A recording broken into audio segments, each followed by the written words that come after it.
Okay, hello everyone, and welcome to the August HMIS user meeting.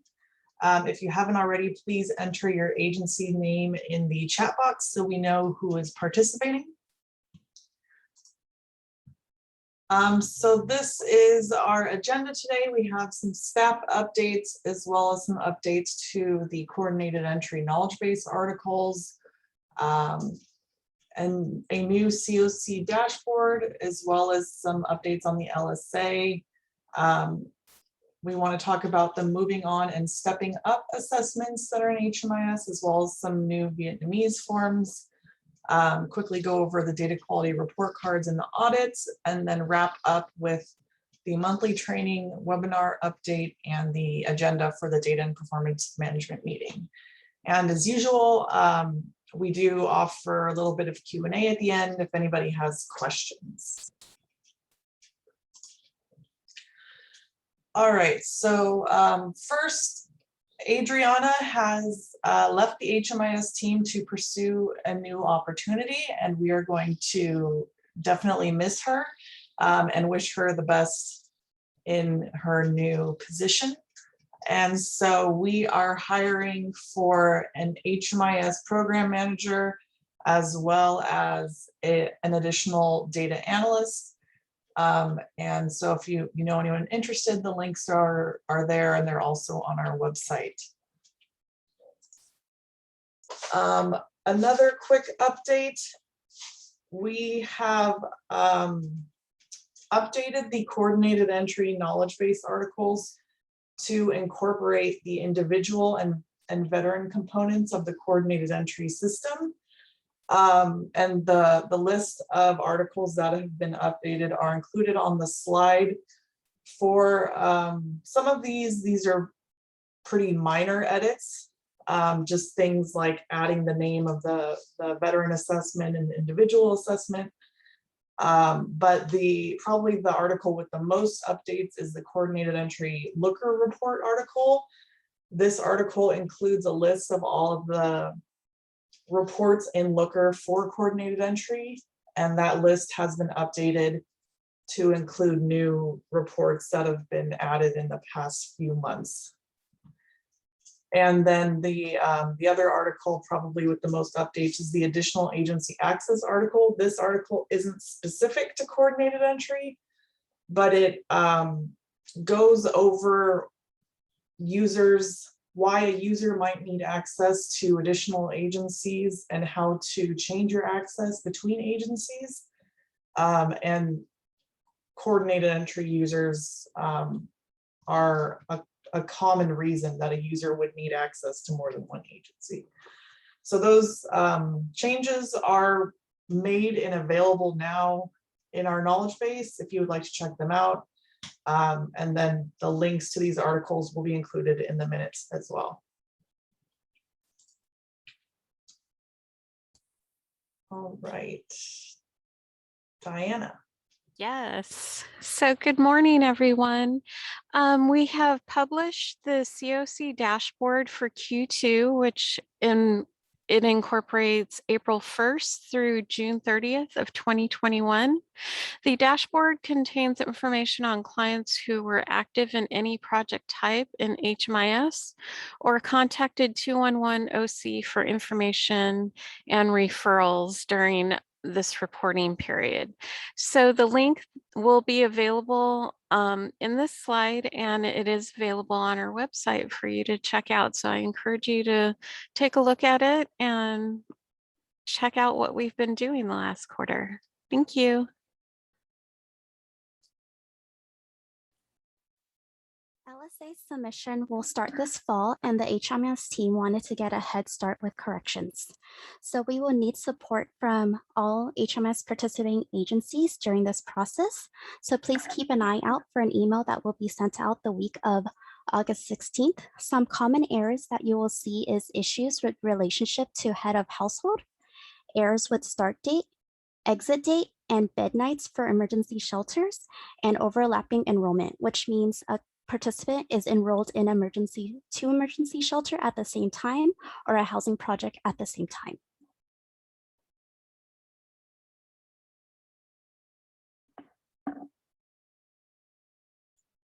The moving on and stepping up assessments are available on Clarity.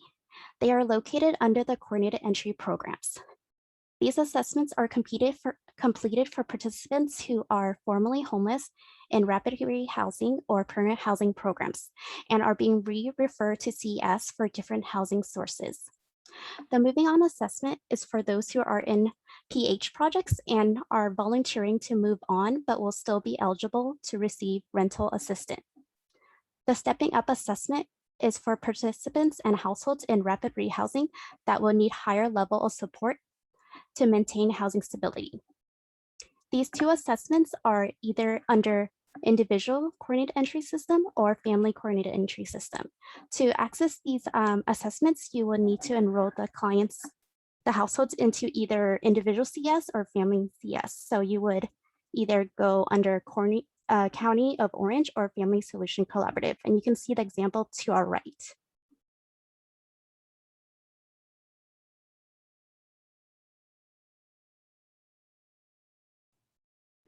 Hi, good morning, everybody. We would like to announce that Vietnamese versions of the HMIS client consent form, the VIS Spadat, both individual and the family, and also the privacy notice, have been added to the list of available forms on our website. And the Spanish version of the client contact form has also been added. We made the mention during the last meeting that the HMIS client consent form will be periodically updated on a quarterly basis so as to include the current list of all agencies that have access to HMIS. And then we want to just continue to encourage all of the agencies to have those further conversations with their clients to ensure that they understand their consent to share their personal information.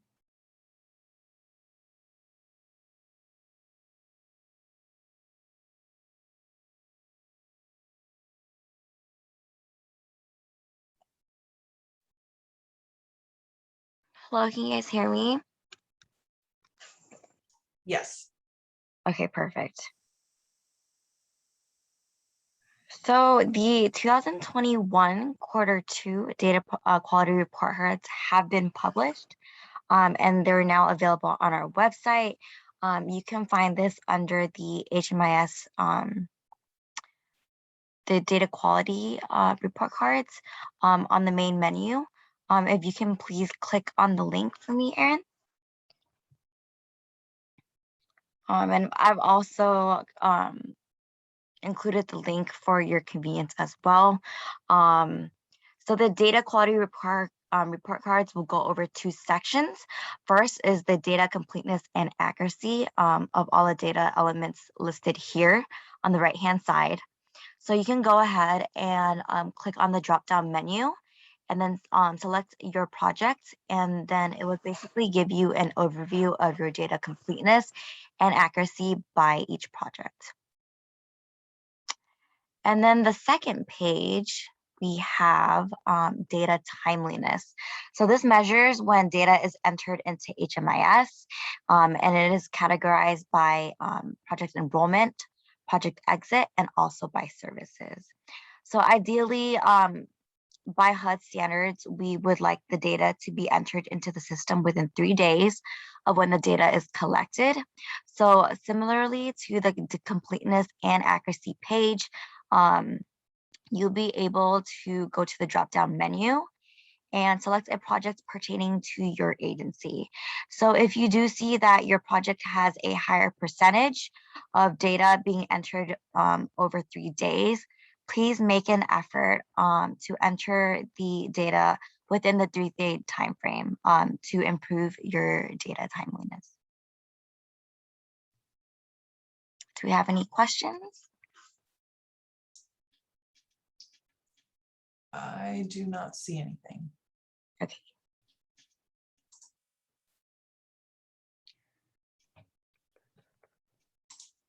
So we are about halfway through this year's HMIS agency audits. Thank you for all of you who have participated so far. The next round of audit emails will be sent out next week. So please keep an eye out for the scheduling email, as it is required to respond to schedule your audit. So we look forward to hearing from each and every one of you.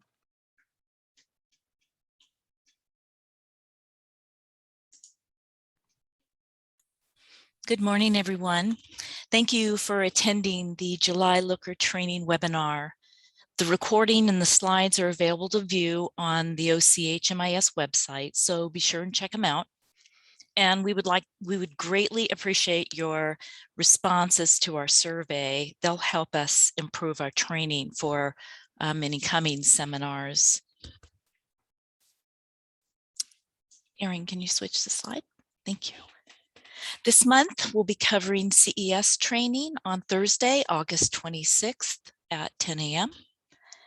A link to the registration and Zoom location is available here on this slide, and we hope to see you there.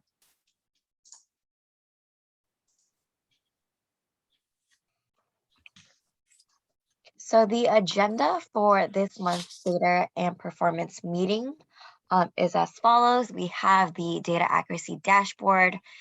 We would also go over the data completeness dashboard. And then also we will go over the street outreach project performance report. This will be taking place on Thursday, August 12th from 1:30 to 3 p.m. And then I also included the link as well as the meeting ID and the passcode, and this information will also be included in the meeting minutes as well. And we hope to see you all there.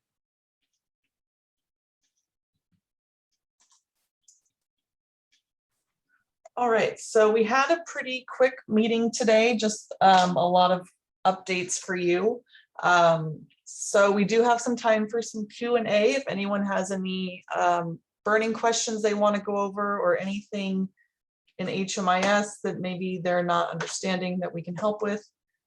So we will wait for a few minutes to see if any questions come in the chat, or if you want to unmute yourself, you can too. And otherwise, we will close out the meeting. Hi, I'm not too sure if this is more of a CES question than it is a HMIS question, but I've been trying to upload forms, all the EHV vouchers, and sometimes they tend to be too large of a file. So should I upload, is it okay if I upload like part 1, part 2? Yes, you can do that. What kind of documents are they that you're trying to upload? Like a PDF? No, I mean, like, what is it? The voucher applications. Okay. You can do that if it's too large. I think I saw Rebecca on the call, if you want to weigh in also, but I think doing it in 2 parts would be okay. Hey, Erin. Hey, Andrew. This is Rebecca. Yeah, you can upload it in parts. Some agencies have also been able to reduce the file size when it's being scanned. So some scanners are set to a higher resolution. So you might want to try that too. But parts is fine as well. Okay.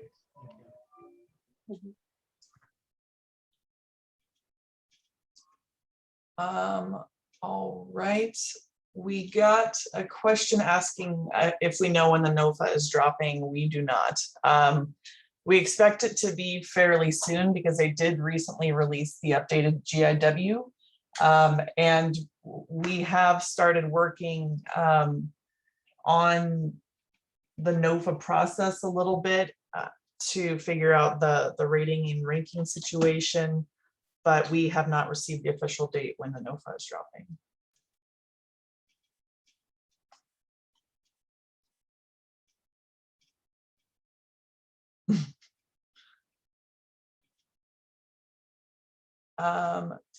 And then Elizabeth, I think, wanted to add something about the moving on and stepping up assessments. Yes, can we go back to that slide, please? Sure. So I just wanted to say that the assessment is similar to how you would complete the VSPDAT. Is once you complete the assessment, you'll actually have to refer the household to the community queue. So A friendly reminder when you how to access the assessment is that you need to switch to County of Orange or Family Solution Collaborative and then go into the program. And under the program is where you'll be able to access the assessment and then send the household to the community queue.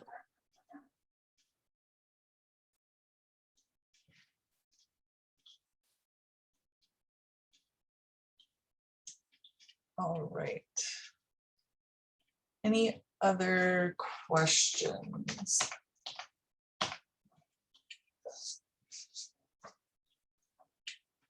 While we wait for any other questions, the next HMIS user meeting will be taking place on September 1st.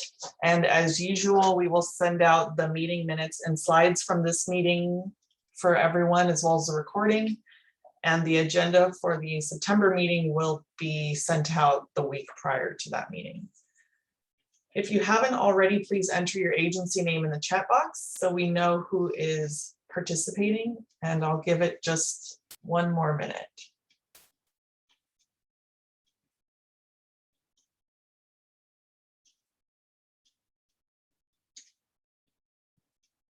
All right, I'm going to wrap it up. Bye, everybody. Thanks so much for attending.